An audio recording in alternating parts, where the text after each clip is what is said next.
Exploring Taiwan, Geographical Environments and Resources is one of the few courses taught entirely in English at National Taiwan University. The course covers a wide range of topics. Each week, different professors lecture on their area of expertise. Students get the whole gamut, from atmospheric science, geology, to marine science and physical and social geography. The College of Science offers the course to meet the needs of foreign students at NTU by giving them a good background on Taiwan and instilling a greater understanding of the area around them.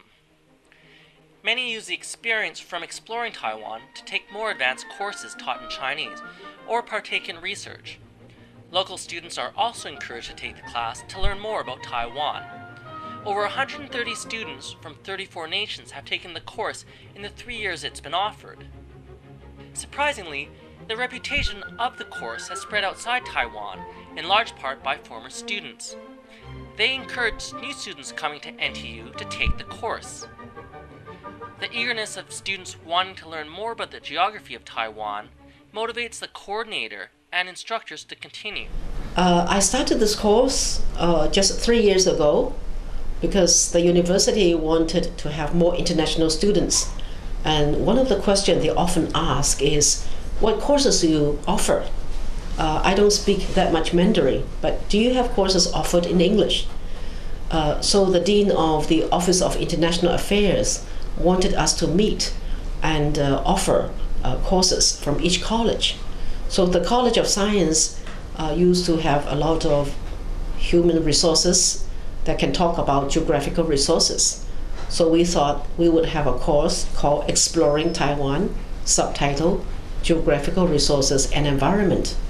I think students usually like courses which are co-taught. And to do this, you have to manage the resources. And to decide on who to teach, the lecturers are slightly different over the last 3 years.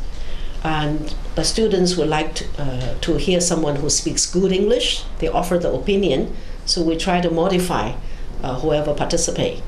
And we try to incorporate lectures which would not be overlapping, and that would include the human geography aspect and also the physical geography aspect. Hi, I'm Dr. Zhu Qianqiu from the Institute of Earth Sciences, Academia Sinica. Today I'm giving a lecture on past climate change and the related research associated with Taiwan, especially the land bridge between Taiwan and China, because it tells us how the interglacier could have affected the land-sea distribution and fauna distribution in our local area. Here again is a map of Taiwan and mainland China. Here is Taipei, Tainan, and Penghu. And here is a reconstruction as if the sea level have dropped for 70 meters. Even if the sea level only drops for 70 meters, the Taiwan still kind of bridged to mainland China's. And this did happen in the past for several times during interglacial transitions.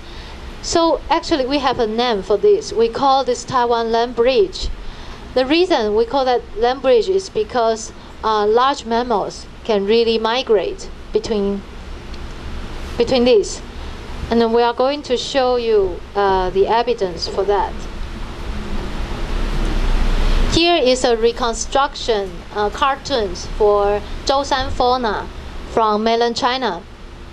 The reason I show this is because for the past years, lots of fishermen, when they were fishing, they always seem to collect some strange bones and some broken bones from the deep seas around these areas. And in the past, they didn't know what it is. They just put it in a storage or threw it back to the ocean.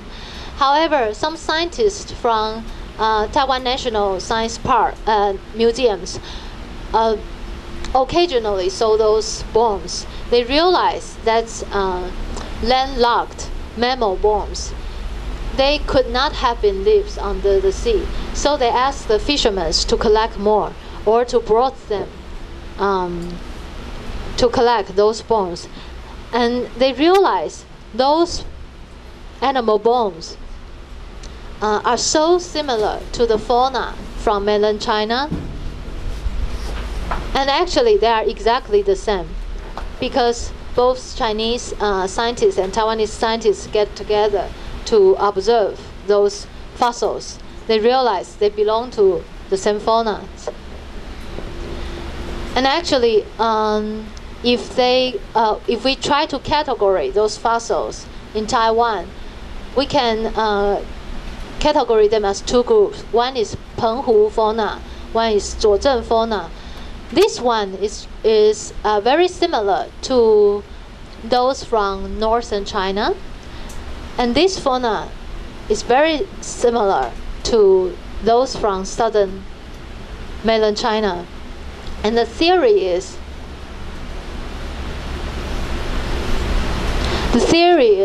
when the ice cap grows bigger and bigger, sea level gradually drops, so the land bridge gradually exposes. And of course, in the northern part of mainland China, it gets colder, so those animals have to move to warmer areas. So they move southward. And scientists speculate at that time the Penghu areas should be a little river, so there could be deers, antelopes, and rhinoceros around these areas, and part of them migrate to Taiwan, and a lot of them lived there, and that's why now we find lots of fossils there. But of course, part of them move into Taiwan. And after the climate moved into interglacial period, the land bridge was overflowed by seawater again. So those animals cannot return. And they stay here, become to evolve into very special subspecies. And if you study some biology, you know, if your gene pool is isolated from the major groups, it's very easy to evolve into subspecies.